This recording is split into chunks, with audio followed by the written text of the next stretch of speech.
Evening, guys. This is Scout Sergeant, and we're here with another reaction video.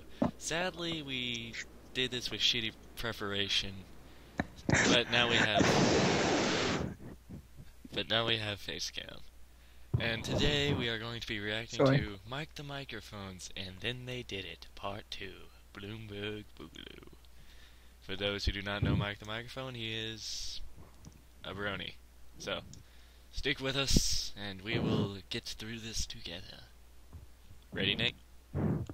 Not particularly, mostly because you told me one of the scenes in it, but I guess it's better than what it was before. Okay. It's a start. It's a start. Yeah, it's a start. Shh. It's a start. Alright, you ready for this? No, let me check some settings real fast. Okay, I guess he's not ready for this.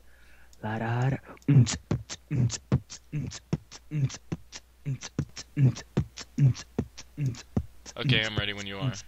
Okay, good. I was getting... Okay, want me to do a countdown or something?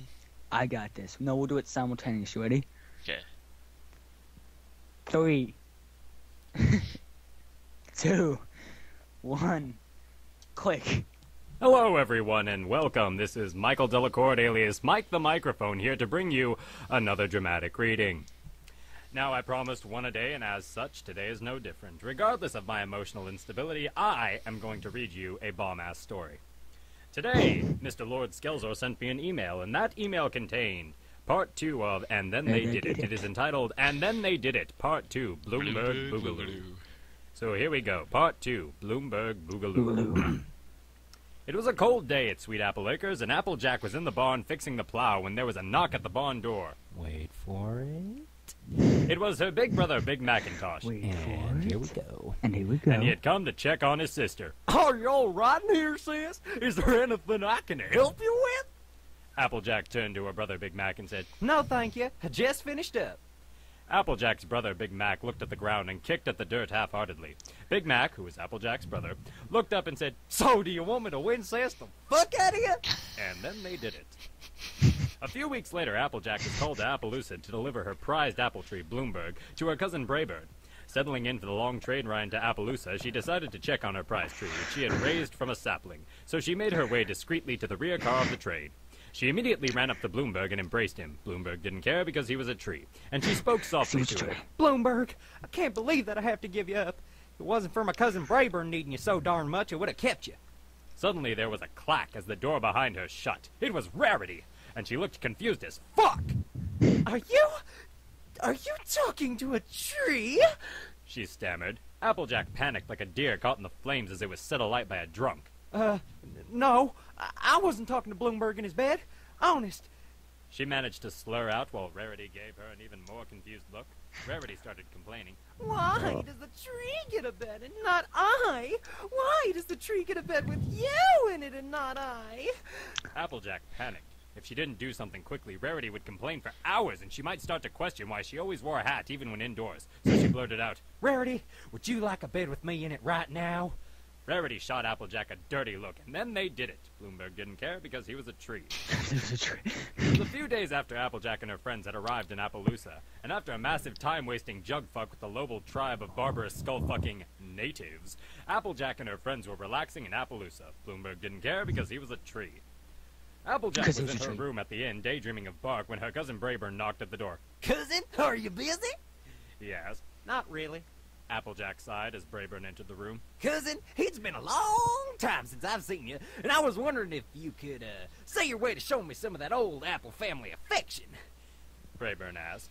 Applejack gave him a confused look. He realized she didn't understand and went on to clarify. Would you fuck me sideways, cousin? He asked in an excited tone. Applejack sighed and stood up. Why didn't you just say so, you darn fool? She said in a scolding tone, and then they did it, and Applejack was like, Oh, yes, yes, Bloomberg, God, yes! Brayburn stopped. Bloomberg! He gasped with his mouth agape. Applejack was embarrassed, so she ran off. Bloomberg didn't care because he was a tree.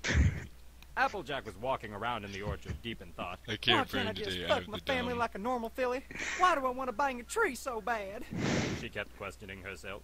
She got mad at herself and finally made her choice. Fuck this! She yelled. I'm gonna go to my one true love and take him!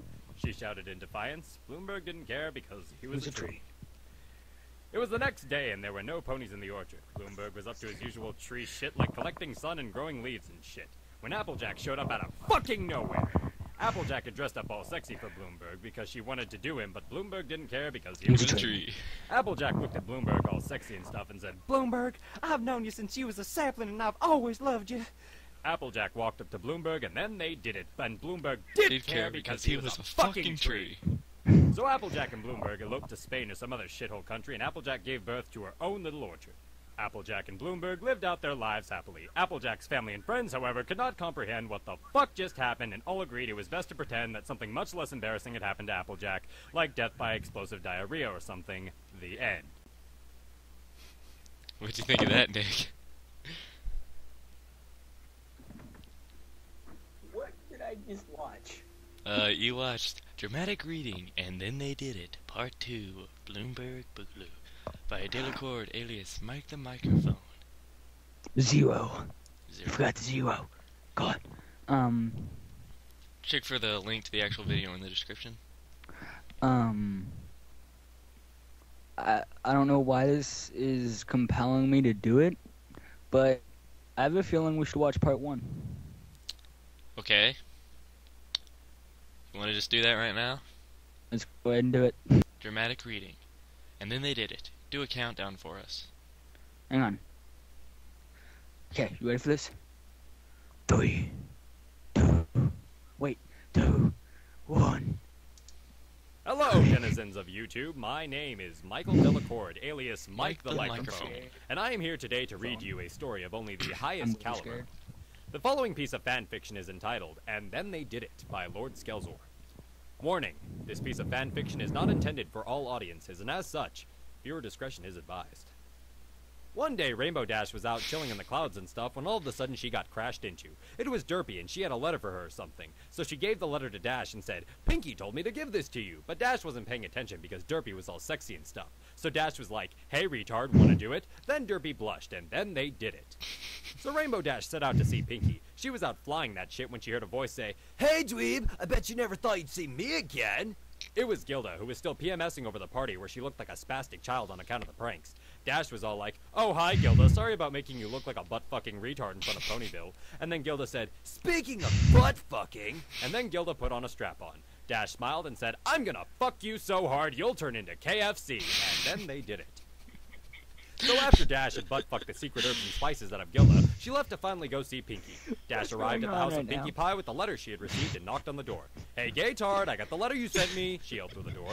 Pinky opened the door and looked at Dash. Dash looked at the pink sexy spaz in front of her and asked, why did you want me here, fucktard? Pinky smiled and gestured for Dash to enter her house. Dash groaned and walked in. Pinky hugged Dash and said, I'm so glad you came here because I need your help with something. Yeah! Dash rolled her eyes and said, what do you need my help with now? The smiling pink coke fiend bounced up and down and yelled, I need you to help me decorate my room and make it look super fantabulous and pretty. Yeah, baby! Rainbow Dash face hoofed and grumbled. Alright, but if I help you with this, will you stop asking me to do stupid shit with you? Pinky smiled. Cross my heart and hope to fly, stick a cupcake in my eye. Yeah! She stated, like a freshly lobotomized wacko. So Rainbow Dash and Pinkie Pie went up to Pinky's room. I'll bet you didn't see that coming. As Dash helped Pinky add lots of gay shit to her wall, she couldn't help but notice Pinky's ass waggling back and forth, and this gave Dash a wing boner. Pinky saw that Dash had a wing boner and blushed. Dash, are you thinking of dirty things again? Pinky asked. Dash was all like, you bet your waggling pink ass I am.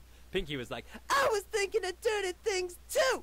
And she smiled. Dash smiled back at Pinky, and then Pinky gasped and ran into her wardrobe. Hey Dash, do you remember that outfit I wore that one time in Appaloosa? Pinky asked from the wardrobe. Are you kidding? Dash exclaimed. I clop to that shit nightly, Dash said with a grin. Then out of fucking nowhere, Pinky appeared and she was totally wearing that whore outfit from that one time in Appaloosa. And then they did it. Twice! The next day, Rainbow Dash found out she was pregnant with Pinkie Pie's baby, so they got married and shit. And then 9 months later, Dash gave birth to a baby girl Pegasus and they named it Shia LaBeouf. The end! Well then. Why did I decide to watch part 1? Because part 1 actually was pretty funny. Oh, yeah, it was.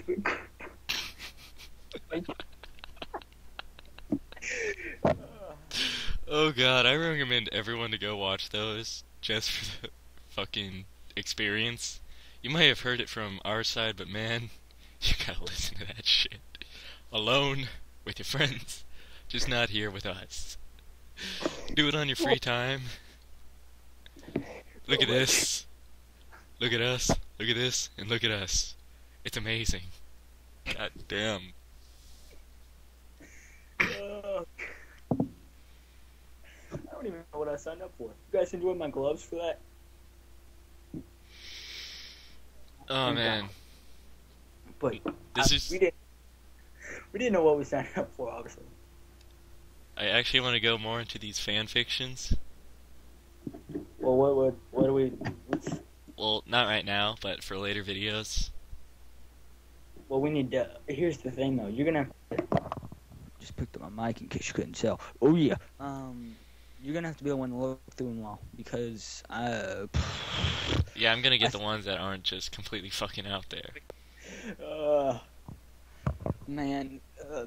Okay, so if I had to rate those from 5 stars, I'd give part 2 1 star because I don't do trees. And I'd give the first one 3 stars because there was no trees. My rating, part 2 was a 4. Part 1 was a 3. But all in all, it was the whole series. That is a 5 right there, man. Oh God, I knew what I was going into, but I didn't know what I was going into. If you catch my drift. Yeah. My driftwood. Oh! Look down here, cause that's my wood. All right, that's enough from us, guys. Go watch this person, Mike. We appreciate the use of your video. It's all yours. All the credit goes to you. Good job. We love you. Read some more. I wish I had your voice. What? Talking to Mike the microphone. Not you. You're not important enough. Yes, his voice is like liquid sex.